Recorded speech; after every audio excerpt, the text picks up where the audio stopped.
The hidden dangers of EV battery dust. Camfil APC's call for safer manufacturing practices. Camfil Air Pollution Control, APC, is highlighting the hidden dangers of airborne contaminants in electric vehicle, EV, battery manufacturing.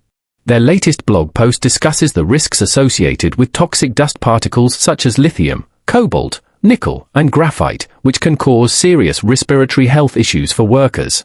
Additionally, the buildup of combustible dust in these facilities presents fire and explosion hazards, making effective dust management a critical concern for operational safety and regulatory compliance.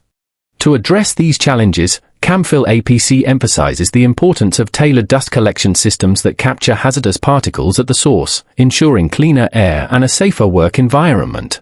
With a global presence and decades of expertise in industrial air pollution control, Camfil APC provides advanced solutions that enhance worker safety, protect production processes, and help manufacturers comply with environmental standards. Their latest insights shed light on the growing need for air quality management as EV battery production scales up worldwide.